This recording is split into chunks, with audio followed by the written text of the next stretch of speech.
and so is, Dude, I keep stretchy looking skin. down going like, why do they keep going lower? Yep. And we're Have you still ever, in, like, not even in middle age yet. Well, you are not in right. middle age yet. Have you ever gone and gotten, like, a proper bra, like, fitting? I have, but I still hated it because I've now discovered the wonderment that is the bras without underwires. Oh, From all like right. from like NYX or like Honey, I think was a Honey, I don't know. There's so many not stupid. There's so many different companies out there. But not having an underwire, oh, I hate wearing bras. I really do. And not having one has been kind of I mean, nice. who does? I like a good underwire for like a nice like going out bra, but like I went to there's a store in Rhode Island. It's like Zoe & Co. Yes, I've been there. That's where I went. Yeah, and they fitted me, and I was like, whoa, why are they so? This is crazy. It's like they're not supposed to be by my belly button. What is that? Well, not finally, but like I really needed to get a new sports bra too because mine were just starting to like explode because they were so old. And I got one from NYX as well, where I get all my period panties. Not a sponsor, but if you want to, that'd be great. I love NYX. So that's where I get all mine.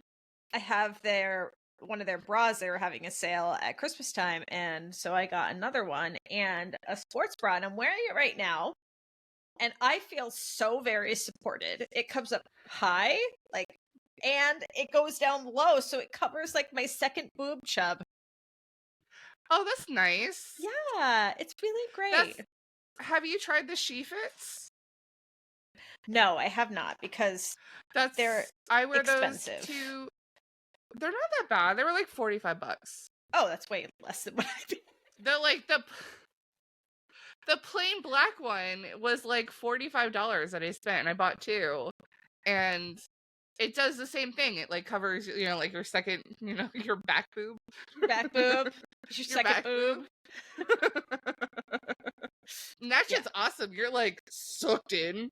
Yeah, I feel very sucked in right now. Like, yeah. I put it on and it was a struggle to get like over my body. But once I did, I was like, oh, I feel like I'm in a hug. I feel like I'm so supported. I'm so supported. And you know what, folks? What a great segue for us to start talking. You're welcome. About our topic this week, which is mental health in roller derby, a series that we are going to be doing for all of you out there, and for us as well. I think it'll be therapeutic. I think it will be therapeutic. I've been really excited to do this segment. Yeah, for sure. And for all those of you out there who don't know, this is Coming Hot into the Box, a roller derby podcast with me, Carnage, and Slice. Oh, that's hey, me. Slice. Oh, hey, hi, Slice. Carnage. Hi. Hi.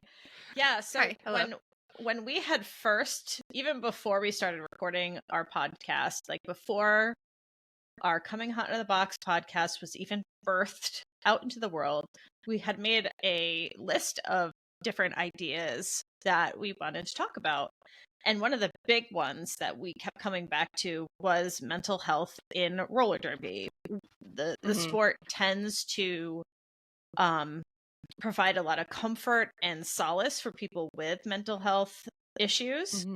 And I've, as a coach, I definitely have to juggle a lot of people's times and situations, and I think it's taught me a lot about how different people work and made me a much more empathetic and sympathetic person. So it's such a big topic though that we thought that having it be a series would be the best. Yeah, because we can't blow through it in one episode because there's so much, because it's like if anybody who has any sort of mental health thing going on in their life, there's so many facets Yeah. to it. It's like an onion. We don't want to. Yeah. It's like an onion. It's got lots of layers, and it sometimes makes you cry. It makes me cry all the time. Yeah. It's not that hard though. I cry at everything. I too am quite an emotional person. However, when I first started taking Lexapro, I was afraid that I wasn't going to be able to cry again because I just wasn't crying as often as I used to before I was medicated. And I was like, is this like normal? Wait, can I still cry? I think I can still cry. No, I don't know if I can. And then I got like panicked that I couldn't cry. But then something happened and I definitely could cry. I did not have that happen with Lexapro, but I've always been like a sympathetic crier. Like if anybody cries around me, we're crying together. I don't know what we're crying about, but my heart is breaking for you and we're crying. And which like, I've gotten a lot better about, but it used to be bad. Yeah, I definitely have experienced that, especially, I mean, my whole life, but the worst is my mother. If my mother even looks like she's remotely about to cry, I'm done. It's done. Yeah. Big trigger for me. It's like, oh no, my mother is hurting. See, not me, because my mom, I love my mom, but she has struggled with alcohol a lot in her life, so I've gotten a lot of crying phone calls at random hours, and so she's like the one person that I don't like cry for, because I'm just like, here we go. Therapy time with mom. Yeah. Very different relationship between my mother and me. Which I love my mom. I love her. Right, if she was listening, I love you. But you're not often. You're, I don't want to say desensitized to it because that sounds mean, but like it's something you just have to deal with. Right. But there's a difference between drunk mom crying and like not drunk mom crying. Like if my mom's not drunk and she's crying, I'll cry with her. Yeah. As any person, well, not as any person, but I feel like we're just diving really deep into this, and I'm like, okay, so let's take this back. Wow.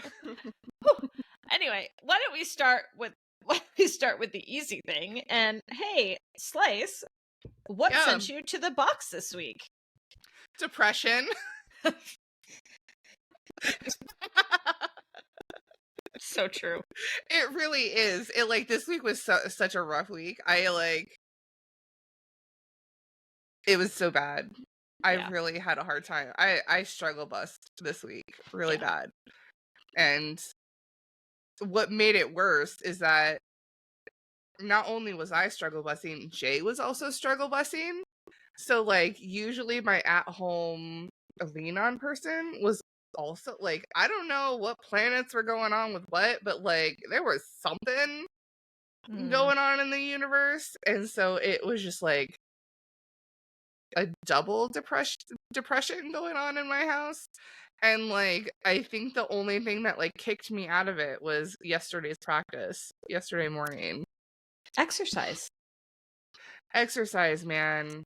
Yeah. And that was like my biggest thing was like I was trying to, like, I knew if I could exercise and move my body that it was going to help, but I had no time to do that. And I think that just kind of like perpetuated it, because I just like, my plate was just so full this week and I couldn't get to exercising, and it made me sad. Yeah, that's tough. But you made it. You made it to practice.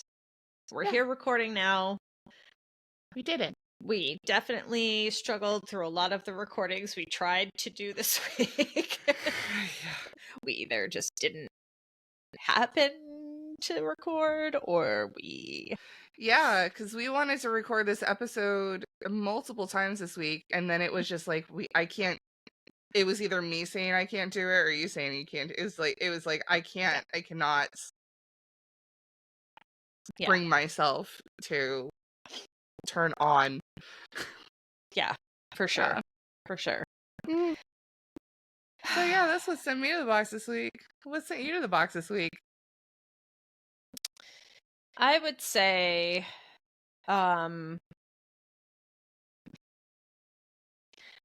what sent me to the box this week was my ability to my overwhelm. Let me rephrase that. What sent me to the box this week was my general overwhelm to my current place in life. Like, we just had a trip down to Florida to visit my mother-in-law and my husband's aunt. And that was a kind of a stressful trip because his aunt is not very well, and just family stuff in general can be quite stressful for a lot of us, and I am no exception. And like, my father had shoulder surgery this week, so like all the peripheral stuff was pretty intense. And then just the act of traveling. I love to travel, but I hate the act of traveling. So that just adds like to my anxiety. And then just work is starting to, my actual day job is starting to pick up and become a bit more demanding than normal, just because several factors. So it was just like, I had one of those fight, flight, freeze moments. When you're in a stressful situation, what do? I am definitely a freeze person, like, in that, not so much like I physically freeze, but I mentally freeze, and I can't, like, I just stare. And I'm like, I don't know what to do next. So that sent me to the box. And I think that, not to be trying to tie it into our topic for this week's episode, but like, this time of year is extraordinarily difficult for me mentally anyway. So I think it is for a lot of people, because like, the holidays are over, and so now, like, especially in the Northeast, we're just sitting around waiting for the cold to go away. Yeah. And for the sunshine to come back. Right. And so, yeah, up here in New England, we had probably 3 consecutive weeks of no sunshine. Like, it was just gray, overcast, raining, or snowing for weeks. And that's not an exaggeration either. It was just like, the sun came out like the day we were leaving for Florida, and I'm like, oh, what is this on my eyes? Oh, the UV, just blinding me. I think, honestly, like, my trip to Florida actually helped, minus the fact that I got sick and I started my period in Florida for the only, like, the 5-day trip that I was there, which was not great, but like, the sunshine of that was like, it was definitely a boost. Yeah, for me, because I was like, oh, it's not gray, it's not overcast, it's not raining. I'll take that. Yeah. Thank you. I was in Florida for 2.5 days, and 1 of those days was sunny. I was like, really? Okay. So I stayed outside a lot. I like stayed on the porch and just read my book outside, like just in a t-shirt, and that made me very happy. And then I asked if we could go to the beach that was 5 miles away. And we went to the beach. I put my feet in the water, rolled up my pants, and just stood on the beach, and just, that was very, very soothing and very therapeutic for me. Yeah, that sounds nice. Yeah. Yep, it was good. It was good. It was the highlight of my trip for sure. Mm-hmm. Yeah, it was good. But yeah, so that's what sent me to the box this week. Just my general anxiety, and trying to handle it and trying to be a boss bitch. And I think I failed a bit this week. We both failed at being boss. Yeah, I think we did. People. Yeah, it's okay. We are allowed to not be 100% every week. And I think that that's a very important thing for us, especially as women and people who are women identifying or non-binary. We need to just accept the fact that not every week is going to be our best week. There are going to be really shitty weeks, and then there's just going to be mediocre weeks that was like, oh, okay, that happened. And you're not obligated to be happy all the time. No. I don't think that's possible for me. Yeah. Yeah. I mean, I'm genuinely happy a lot. Like, that is usually my disposition of, like, being happy. And, like, when I'm not, it, like, throws people off. Like, what's wrong? Why are you so sad? It's just like, I'm allowed to be sad. I have my sad days. They happen. And then I just, like, throw on some music and, you know, fight through it and try to use my tools and my tool belt, my mental health tool belt that I have, and try to get through it. Yeah. So today we're kind of kicking off our series by talking about what we deal with as individuals when it comes to mental health. And then in episodes to come, we are going to be talking to some of our friends about things like imposter syndrome. We're going to be talking to another skater who is doing is offering a class on anxiety and roller skating and roller derby, or anxiety in roller derby. And then we're going to do some sort of a roundtable conversation with some people that have responded to our social media post about depression and roller derby. And wow, by the way. Right? Oh, I think we hit a vein. We like did. As soon as I've never seen so many people respond to just how do you manage your depression in roller derby, and then it was just like it took off from there, and there were such amazing conversations people had with each other. Yep. That we just got to watch, and it was just so nice seeing that.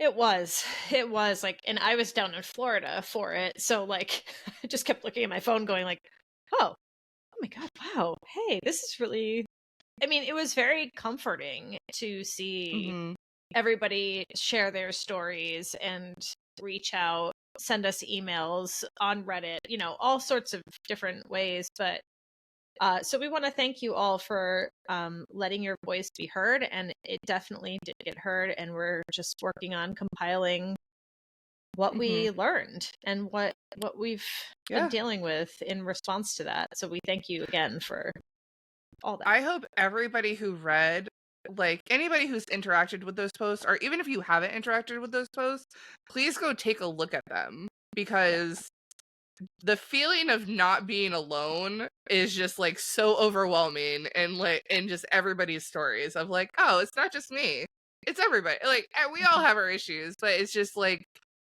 there's very specific things that other people are going through that you may also be going through, because I mean, people were very specific about every single mental illness that they have to deal with on a day-to-day basis. So just know that you're not alone. No, you are not. Yeah. So Slice, why don't you kick us off? What do you deal with in your world of mental health? So the biggest thing that I deal with is a lot of anxiety, which I am happily medicated for. And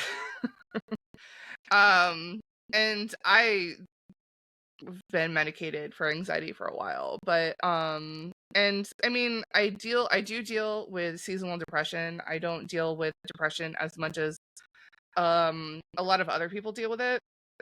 It's not like my main thing in life, but it's anxiety and depression usually go hand in hand. Mm-hmm. And I think so sometimes roller derby helps my anxiety, but sometimes it makes it like way worse. Mm-hmm. And I've seen that happen a lot. Especially in our league, is that like unfortunately like it's so weird. Like it helps, but sometimes not. Yeah. Which I think as I've grown in roller derby, it's gone down a lot because like dealing with assessments, right? Like last year for assessments, I was just like on edge like the entire time, like, you know, what if I'm not good enough? Like, what if I can't do it? Like, if people are watching me and then all of a sudden I can't do a skill that I knew I could do before and blah, blah, blah. And then, like, this year I'm just kind of like, I mean, I'm gonna do my best. and, like, I just, like, and I think that has a lot to do with unnecessary pressure that people put on themselves and that I definitely put on myself. And I think, anxiety, especially if you like struggle with anxiety and you have that unnecessary pressure that you put on yourself in your day to day, it can definitely like perpetuate that. And I would venture to say that also the fear of the unknown adds to that anxiety. You know, like with the example of like assessments, like you weren't sure what to expect, but this year, since we're doing the exact same, like you know what to expect. Right, and I think that has, you know, I try to tell that to people, like especially the newer people who are going through assessments, that it's like, it's gonna be fine. You're gonna be fine. Yeah. And I think that the good thing or the nice thing about our league is that you're not like cut from anything if you don't perform super well. You know, like we do take into consideration, you know, how if you're having a really bad night, it's like, okay, well, I know that that person can do that skill really well, and this is performance anxiety. So I might like take them off to the side to do it separately without, you know, we want to encourage and lift people up, not like I am a terrible test taker when it comes to anxiety. Like, so I get it. Like, you're watching somebody perform, or you are performing for somebody, and it just might, your brain might just say, "Nope, I have put up the close sign. It's in the door, and lights are off. Like, we're done. See ya." And I have literally dealt with that like my entire life, because when I take tests, even if it's on subjects that I know 100% about, as soon as I sit down to take that test, I know nothing. Like all blank. Yeah. Like, I don't know. What even is the alphabet? Like, so what is word? I don't know. And then I walk out of the test and I'm like, and it all comes flooding back. And then you feel so shitty about everything because you're like, I knew that information. And like, that's why like when going through college and stuff like that, I used to love take home tests to where I could just like take my time with it and like not have the anxiety of like being timed in front of people in a quiet room where all you hear is the sound of pencils scraping against paper. That shit sucks when you have anxiety. Oh yeah. Yeah. So, I tend to have decision anxiety. And I really hate it. It's really annoying. And I think that's where my test anxiety comes in, is decision anxiety. Because I've dealt with it with my husband. I've dealt with it with my friends. Like, I'm supposed to go out, but I kind of don't want to go out with my friends, or I kind of don't want to do this thing. And it's like, but I really should. but I really don't want to. And not because I don't want to, but just because I physically don't want to take my body out to do the thing. Mm-hmm. And then I get stuck in this like back and forth in my head, like, you should do this, but I don't want to. But you should do it. I should do it. And I really want to do it. Well, then why don't you do it? I don't want to do it. I know exactly what that's like, and you know what helps me deal with that? What? Please. Playing D&D. Plain? Like as in Plain? Playing a game. Playing. Okay.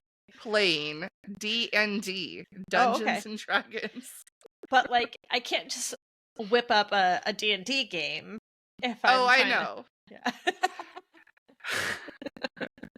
But like, so one of the things that have helped me with doing that, because I used to do that all the time, and like now I'm like, I do knee-jerk decisions now, where I just like I make this decision and I'm rolling with it, and whatever comes. Like the whole like, I don't want to go out, but I do want to go out, but like I don't want to get dressed. Like it's just basically me going, what are you doing? I'm going out. Or I've made the decision, I am staying in. Like that's because I used to struggle with that like super hardcore. And I think playing a role-playing game has really helped me with that, because it's like you have to make snap decisions like that. And I know it's just a game, but it's like you can't just sit in limbo. Right. You have to make a decision and you have to do something, and especially when it comes to like making plans with other people, like it's not just your night that you're like putting in limbo, it's like somebody else's night. So it's like, I know on the receiving end, if someone wants to hang out with me but they're not feeling it, I would rather them just be like, I'm not feeling it, we're not doing this. And I'll be like, cool, I'll make other plans. Yeah. That's fine, because I've been there. Or like, yay, we're going out, we're doing it. Yep. So yeah. And that's the thing, is that I'm actually quite a very impulsive person. I do a lot of things very impulsively. But then but then all of a sudden it's like I can't decide what pants to wear. And I'm just like, like I'll just like get really angry and upset with myself, and like now I'm late for work because I can't figure out what pants to wear. Like it's these silly things that will pop up and just like fuck with my whole day. It'll just fuck with my whole day, and I don't want it to, but that's alas what is going to happen. Yeah. So. Yeah. That's the positive of getting dressed in the dark. You just kind of like reach in the closet and grab a thing, and that's what you're wearing today. Yeah, I can't do that. No, because you deal with people. Like I work in an office setting and I have to look professional, but I also like I have a designated area in my closet where I just like grab and go. But I don't have to look as nice as you do for people. Yeah, and actually that happened to me this past week, again adding to my anxiety, is that I went to work, I will dress slightly differently if I have appointments that day. If I know I'm meeting certain clients or even any client, I'll dress in a little bit nicer, more professional way. I mean, I wear jeans to work almost every day, but like in the summer, I always wear dresses because that's my gym. But in the winter, in the colder months, I wear pants. And like I went to work with some nice pants on and a nice sweater, nice jeans and a sweater. But I ended up meeting with this client without figuring it out, like not without figuring it out, without knowing the day before. Mm-hmm. Otherwise, I would have dressed a little bit better. So I get in the morning and I'm like, oh, he wants to meet me today. And this particular client is building an estate. They're building an estate. That means it's like a mansion. And like now I'm dressed in like jeans and a sweater, and I'm like, I felt very unconfident. Like I lost my confidence, which, that sucks. But I will say, when I ended up meeting this client, he answered the door in sweatpants and a t-shirt, so I felt better. I'm like, probably very expensive sweatpants and a t-shirt. I don't know, maybe, I'm not sure. But it made me feel better. That's all that matters. But so I, like you, also have pretty significant anxiety. I am now medicated for it, which is wonderful, and I don't know why I didn't do it sooner. Right? Because as soon as like a couple weeks went by and I started taking the medication, I'm just like, oh, like, oh, is this how my brain is supposed to feel? Like, I'm not like constantly like at a 10, or like a 9.5. It's like, oh, okay. And like people at work started to notice. My husband definitely noticed. It was just like, I really needed to be on this. But I also have depression as well. I have pretty significant seasonal affective disorder. And but I do have depression outside of that as well, because I will have bad times all year round. And my depression looks like apathy. Like I just don't feel anything. Like I am very apathetic to everything. And that's not me. I usually have very strong opinions about nearly everything. So for me to just be like, I don't really care. I don't care. Like I just don't care. And that's a very difficult place for me to be, because I know my brain is sick at that point. It's like, if I don't feel like, I don't care if we record. I don't care if I go to practice. Like those are problems, because those are things that do bring me joy. So, yeah. And it's not like you can like turn around and be like, no, care. You should care. It's like you just can't make your brain care. Right. Exactly. If it doesn't want to. I have my tools. I see a therapist monthly or every other week, depending on the time of year. I have a very supportive husband and wonderful community that's very supportive with Derby. And because of my role within our league, I will put it on to obligation. Like I have an obligation to be there for my team. And that usually makes me get out of the door on a lot of days. It's like, I know I would feel worse about letting down my entire team than I would if I stayed home. Like, so you just need to suck it up, Buttercup. And there was a lot of people in the responses that we got from our post that were just like, break it down into bite-sized little nuggets. Okay, I'm gonna get up from the couch. I'm gonna go drink some water. I'm gonna go put on some clothes. If you can kind of break it down like that, that's kind of how my brain goes too. It's like, okay, I need to go grab my sneakers, but I'm gonna go back and sit on the couch while I put them on. Okay, and then I'm gonna have some water. So I think those sorts of things do help me move through. But then there are just the days where, and actually that's what happened to me on Tuesday when I was supposed to be running practice. And I was talking with Grace, who is the other coach, and I was just like, I can't do it. I just can't. I'm not in a good place. I just need to be, I know I need to be home right now, and I need to just rest. I need to sleep because I hadn't slept for a couple days. And I'm glad that I did, because I felt so much better the next day. And I know if I pushed myself to go to practice, it would have just perpetuated the bad place I was in. Right. And that, like, self-care is important too. And knowing your limits. Yeah. Is incredibly important too. And I think it's good for people to push themselves out the door when they have to, but also remember to take care of themselves as well. Like if you are in a situation, like if you're depressed and you know that being at home and finding comfort at home is going to make things better, like do that. Don't push yourself out the door if that's not what you need that day. Right. And another thing that will help me is, and that was something that a couple of other people said as well on our socials, was telling somebody you're going to pick them up for practice. Like being accountable to one other person. Like, okay, I'm going to pick you up today. Mm-hmm. Or, okay, this person's going to come pick me up.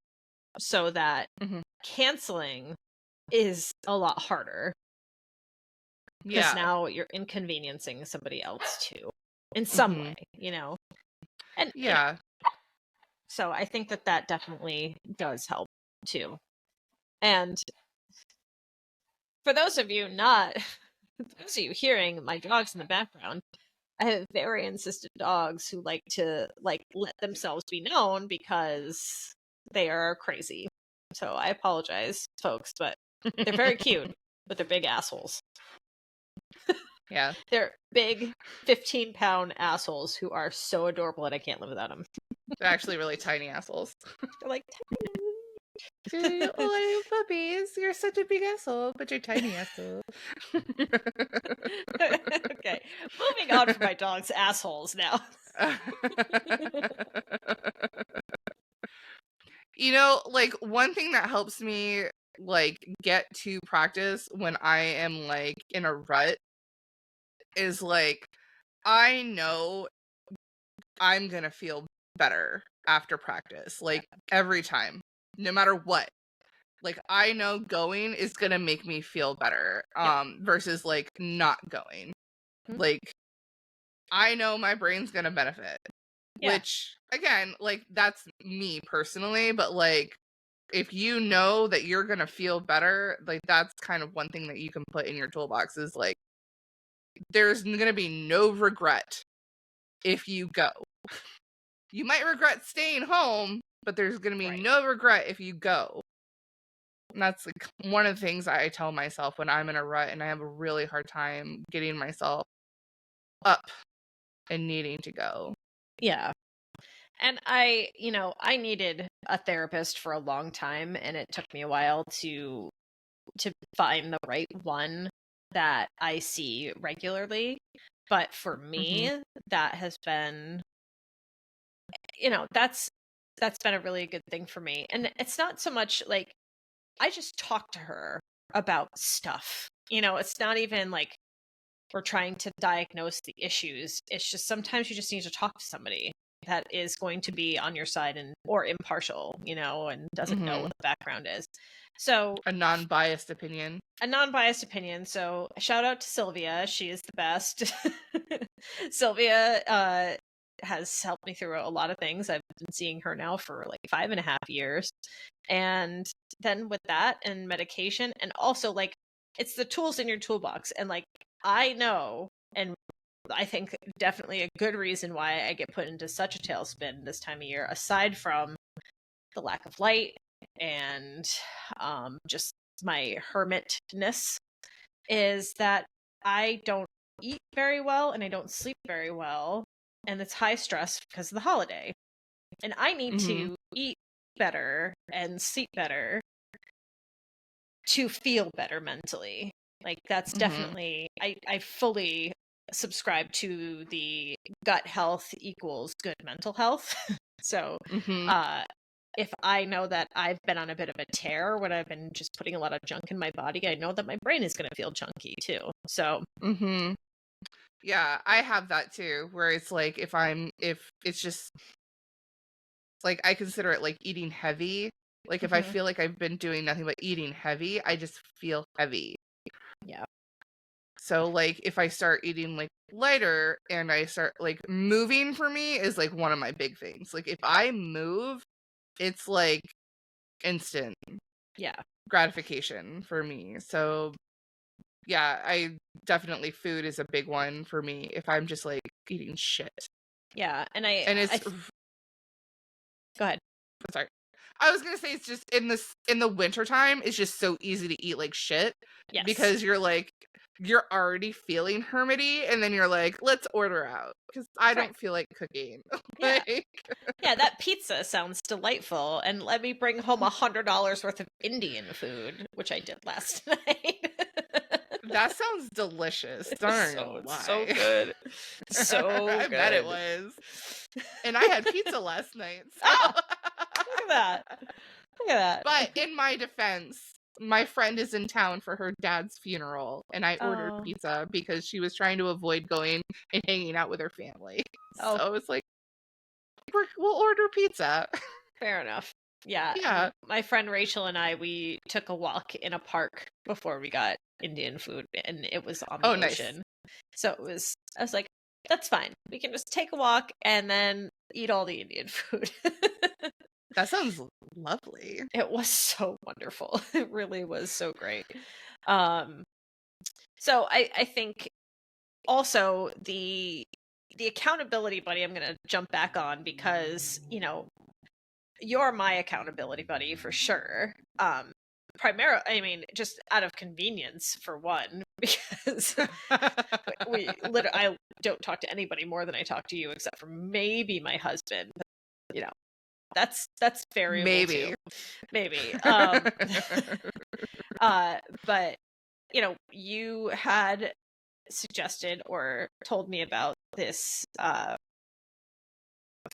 You and I are walking from the Shire to Mordor. We're on a conquest. Yeah. Hell yeah.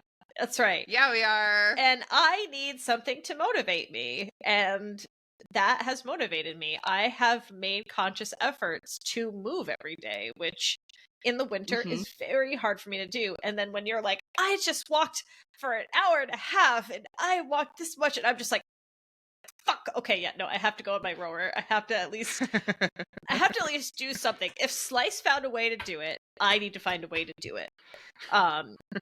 So I think that has definitely been a motivating factor for me to ensure that I'm trying to take care of myself. And I think that's the operative word here, is that I'm trying. I'm not necessarily always successful, but I am trying. I mean, same. You're definitely my accountability buddy, because like it is like the walk to Mordor, that it's like if I have to make sure that we're like at least pretty close when it comes to percentage. Yeah.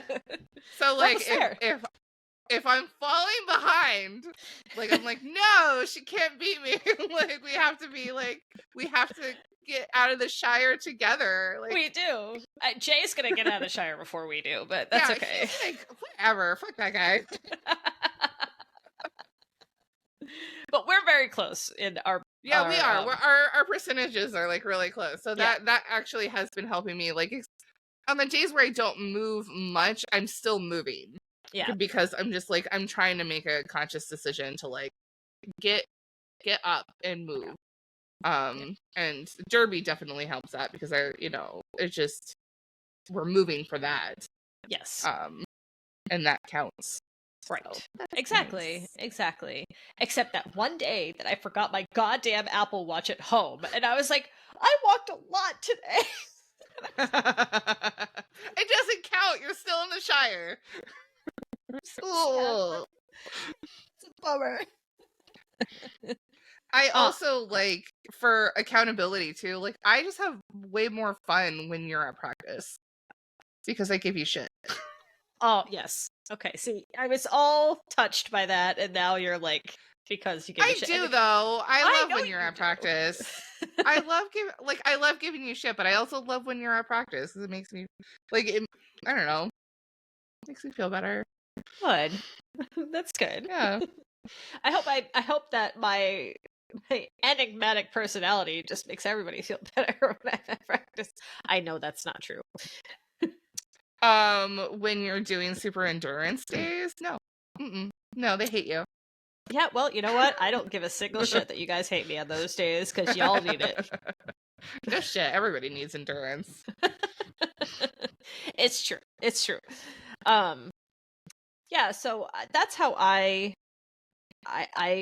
do a lot of self-care. I spend a lot of money on bougie self-care. You do. Yep, I do. Mm-hmm. I do. I mean, we're going to Japan in like 6 weeks. That's definitely a big self-care thing that I'm doing, because travel does make me a better person, even though I really hate the actual physical act of travel. You know what it is? I really just hate airports. That's what it comes down I hate to. airports too. They hate suck. airports. Yeah. And now that I'm like premenopausal, or like, I don't know, with my anxiety meds, they give me hot flashes. So like I'm hoofing it through the airport and I'm like pouring sweat. I can't even imagine like what I look like, because it's terrifying in my mind what I look like. I am very fortunate and am privileged enough to be able to do those things. So I definitely acknowledge that about me. But everybody has their own self-care too. Like I need certain things like hot oil massages and international travel.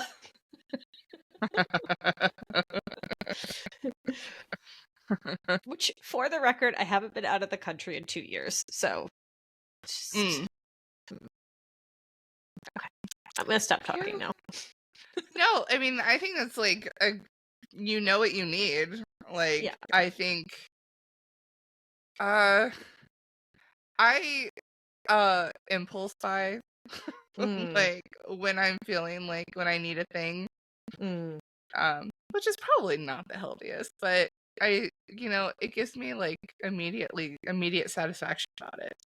Like, yeah. I like to go like clothes shopping when it's like I'm down and I need a day out by myself. So I will take myself out on a date, and I will like take myself out to lunch, and I will buy myself a new outfit, and I will just do things by myself. Yeah. And that's great. Sometimes you just need that time by yourself. Yeah. Which is it's definitely the opposite of my personality, because I'm definitely an extrovert and I love being around people. But it's like when I need to reset, I definitely need to separate from people, or I just need I need to reset, and then I can be with people again.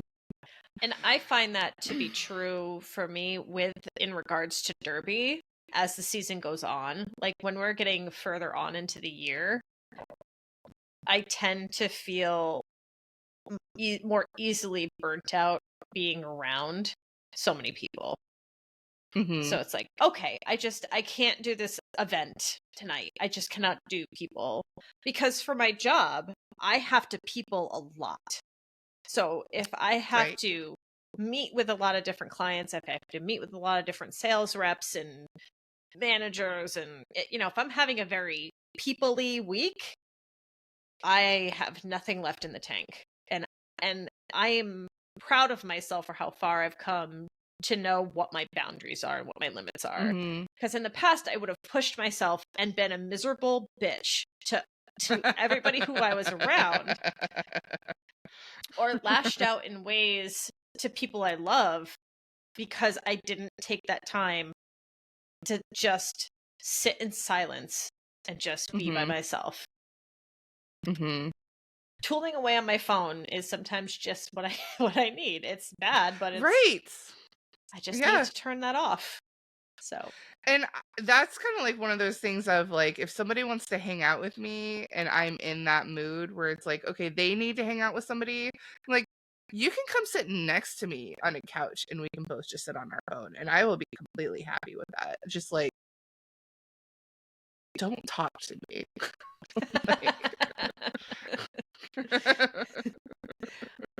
We've definitely had times that we've shared like that, for sure. Yeah. We're just sitting in silence on our phones, and I love that. I like, it's like, oh, that's okay. We don't have to you don't have to talk all the time.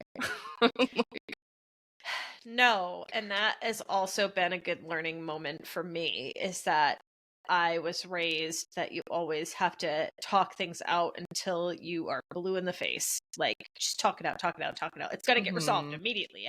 Things have to get better immediately. So that's been a good lesson with both my marriage and with Derby, is like, as a coach, you actually have to listen a lot more than you do anything else, because, you know, people are telling you what you need to hear about how to help them. You just have to listen the right way. And I think that that's become a very valuable lesson that I've learned being married, and also the role I have in Derby. That's so funny that you say that, because like my marriage is the same way. Like, I grew up also like, you have to talk it out. You immediately fix it. Like, you talk it out until you fix it. But like, Jay's not that. Jay's like, I need time and I need to process, and I can't let you know what's wrong right now because I don't know what's wrong and I need time to process that. Right. And that's something that I've learned too. And it's also, I've seen that also in roller derby, where it's like, somebody will be so overwhelmed and like, they're so upset, but they don't know why they're upset, and they need time to process what exactly they're upset about, and before anybody can help them. Yeah. So like, when you're immediately running over them and trying to figure out what's going on, like, why are you sad? Like, why are you crying? It's like, give them a moment. Like, give them a moment to figure out like what they need. Yeah. Before you can help them. And don't take it to heart and don't take it personal if they're not ready to tell you what's wrong. I agree with that.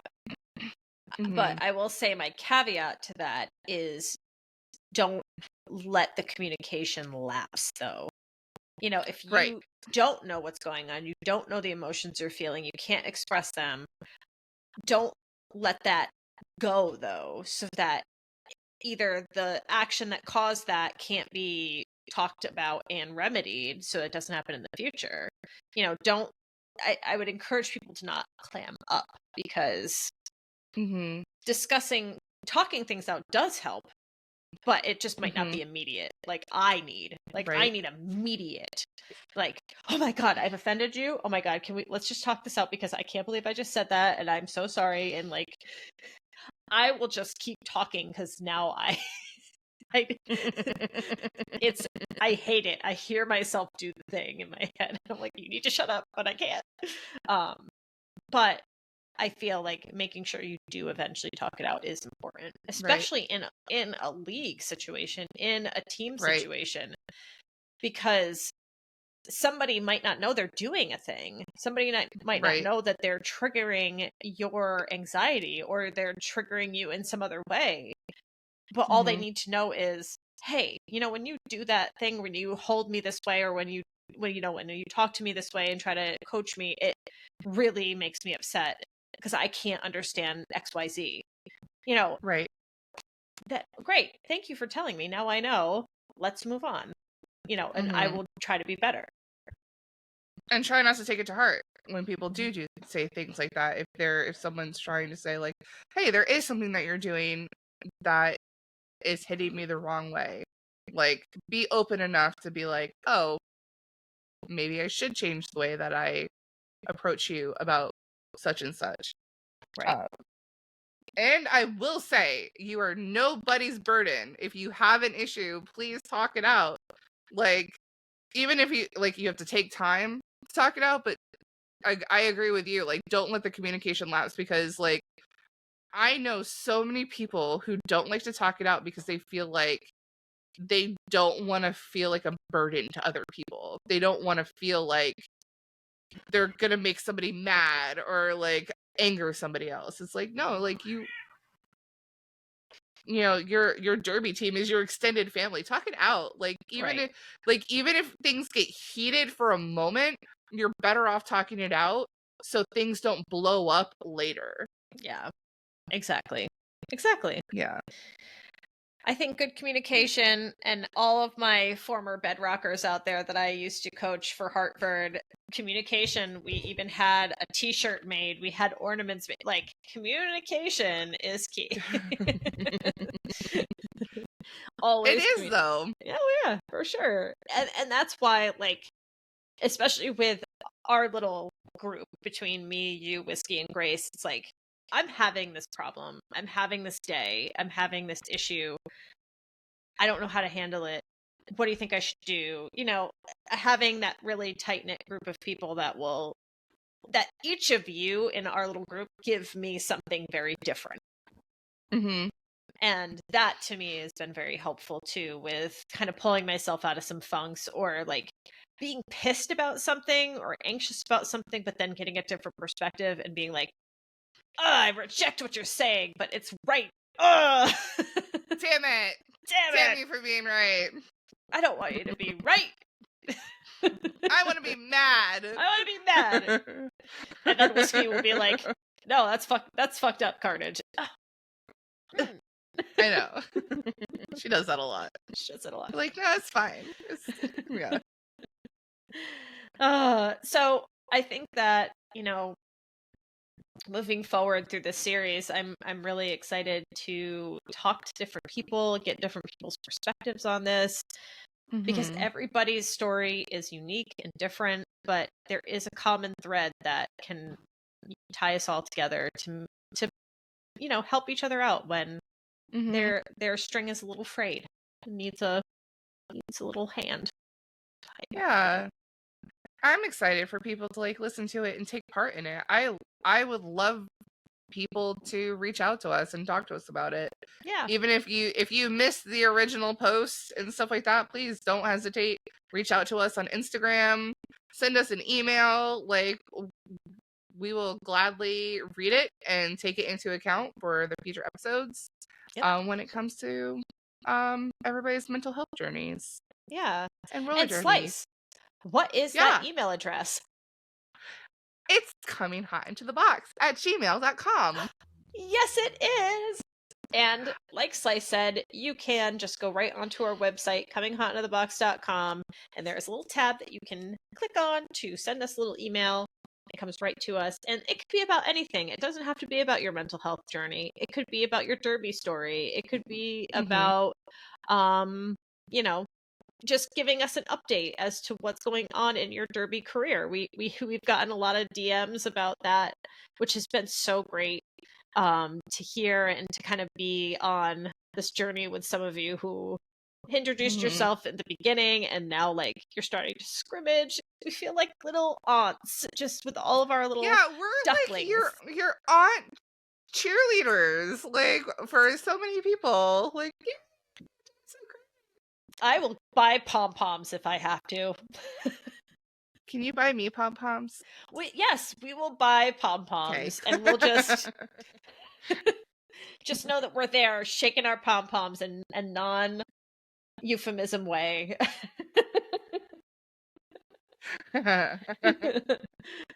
We sure are. That's right. Hey, what else can they do on our website? They can also go to our shop, where we have merch that people can buy that really helps to support our podcast. It does. We have keeps us running, t-shirts and stickers and keychain, and we're going to be adding more stuff coming up in the coming months and such. You can also go on there if you're feeling generous, and you can donate to our PayPal. If you put in a one-time donation, we will give you a shout out on the pod. Yes. So if you want to do that and you're feeling generous, that would be great. It really does go a lot of things. Yeah. It really does go a long way to help us and to support things that we want to do. Yeah, we have a lot of plans this year, and we need your help to do those things. And we want to bring you as much content, and we want to talk to as many people as we can talk to, and basically bring you all of the community to your ear holes. That's right. And unfortunately, that just costs some money sometimes. It does. The world revolves on money, and it sucks. I hate it. And I hate it. But yeah. And until we become independently wealthy by some other stroke of luck, Yeah, I don't know how we're going to do that. Don't think that's going to happen, though. No. You know what we could do? We could sell, like, super cute kitty pictures. Look at it. Look at the kitten. She was on my lap the entire time. She's so warm. Oh, wait. Am I going to get... Let's see. Oh, hi, Woof. Hey. I think I have one, too.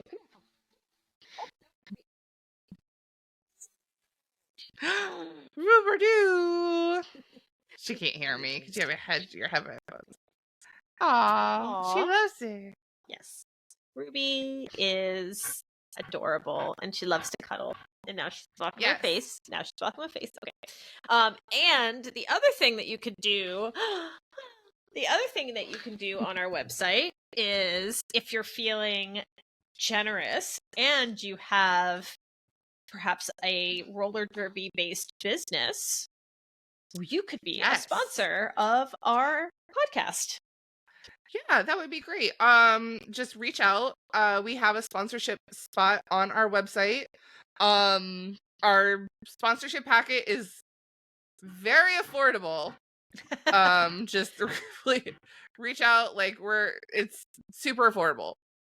So just so you know, we're not asking like a ridiculous amount of money for sponsorship. It's good.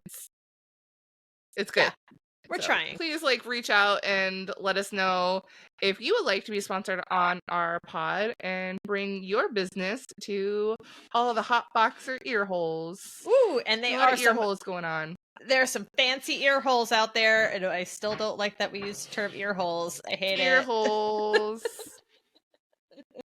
Oh, brother. Well, Slice. Yeah. I think that the only thing left to do is to tell everybody to be a goddamn delight. Yeah, get out there and be a goddamn delight. Yeah, you beautiful bitches. Go and do it. Yeah, do it. All right, so for now, I am Carnage. I am Slice. Bye. Bye.